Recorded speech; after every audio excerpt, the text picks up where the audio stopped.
Sayın Numan Kurtulmuş. Daha önce de bu kürsüden ifade ettim. Kendisinin vicdanına hep güvenmiştim.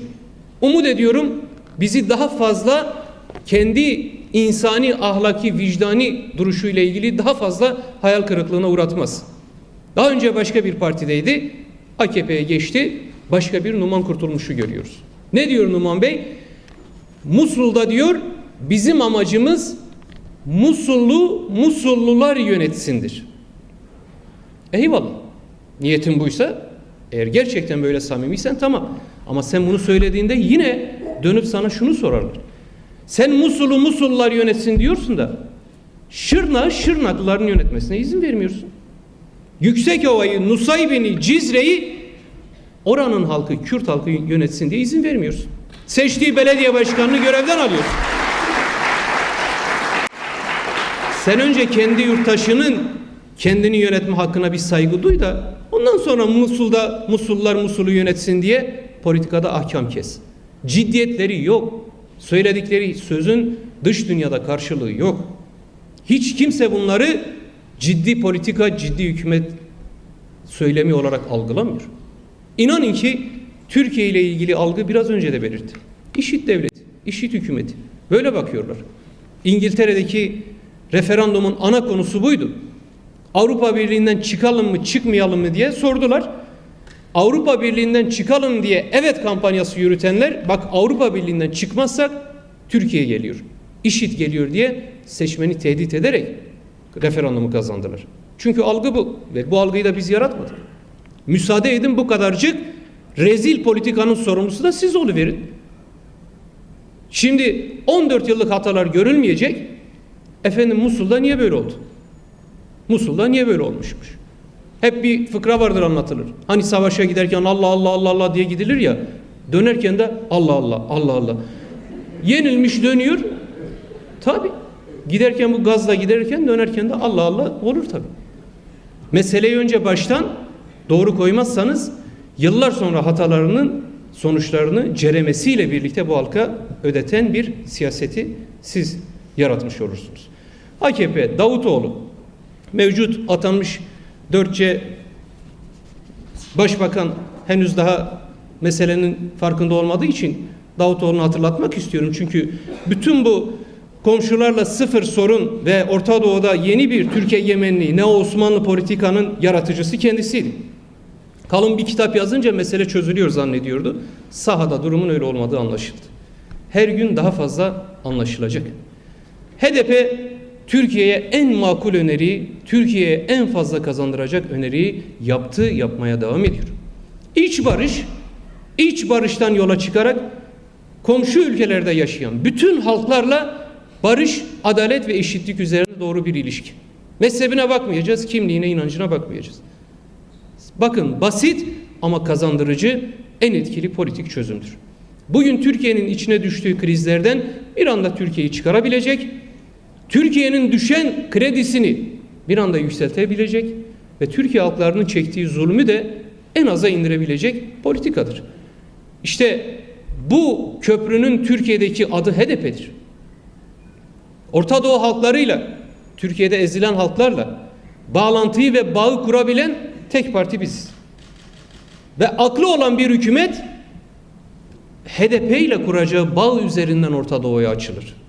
HDP ile kuracağı bağ üzerinden Avrupa'ya açılır. Bütün dünyayla şu anda konuşabilen tek parti biziz. Orta Doğu'nun bütün halklarıyla ilişkide olan parti biziz. Bizim Süryanilerle de ilişkimiz var, Arap halkıyla da, Ermeni halkıyla da var, Kürt halkıyla, Ezidi halkıyla var. Türkmenlerle ilişkilerimiz var ve hepsi bize saygı duyar. Çünkü hepsinin haklarını, hukukunu savunduğumuzu bilirler. Sünni topluluklar, yine Alevi topluluklar, Şia toplulukları. Hepsiyle hukukumuz, ilişkimiz var. Bak bunlar çok değerlidir. Biz başka bir ülkede olsak bize düşmanlık yapmak yerine el üstünde tutmaları lazımdı. En büyük hataları bu işte. Bütün bu halklara açılan köprüyü biz kurduk ve bu başarılı işi fedakarlığa rağmen biz yürüttük, bu noktaya getirdik. Türkiye hükümeti bunu değerlendirmek yerine HDP'yi de terörist ilan edip HDP'yi de bitirmeye çalışarak tam da üstünde durduğu dalı kesen bir politika izliyor, izlemeye devam ediyor. Biz Türkiye kazanmasın diye uğraşmıyoruz. Tam tersi. Türkiye kazansın, Türkiye büyüsün. Ama başka halkların omuzlarına basa basa onları eze eze olmaz.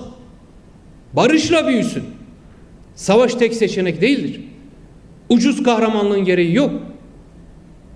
İç politikaya ve gaz almaya dönük kabadayılığın falan gereği yok. Dış politikada bunun hiçbir anlamı yok. Yani buradan sen Bağdat'a bağırdın diye kimse Musul'u sana vermiyor. Öyle bir şey yok. Öyle bir dış diplomasi kuralı yok. Türkiye'nin yarısı da bu gazdan etkileniyor. Kimse ya sen 14 yıldır dış politikada ne kazandın diye sormuyor bu adamlara ya.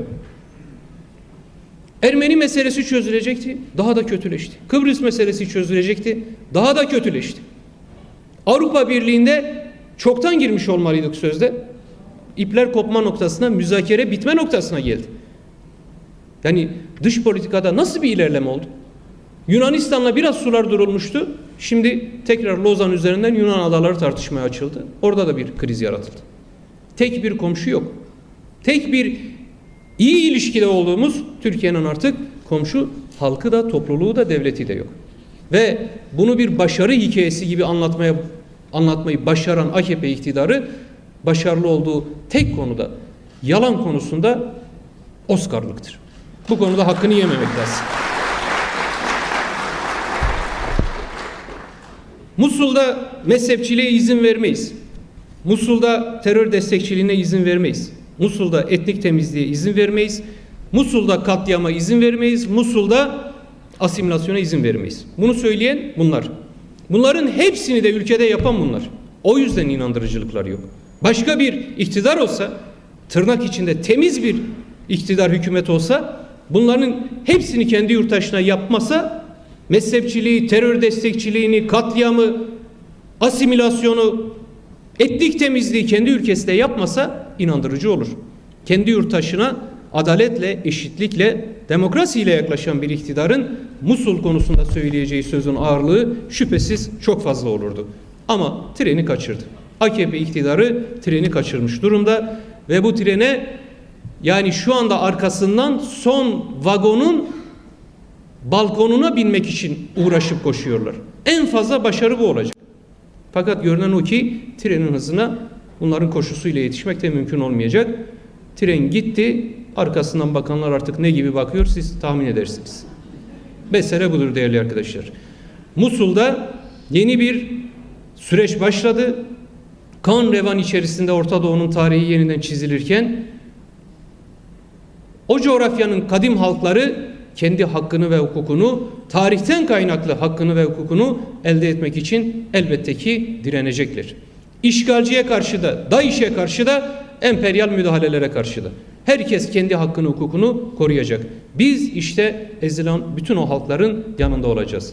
Allah bugün Musul'da o düşmana karşı, IŞİD barbarlığına karşı direnen halkların gücünün yanında olsun. Peşmerge kuvvetlerinin yanında olsun. Onların gazaları mübarek olsun diyor.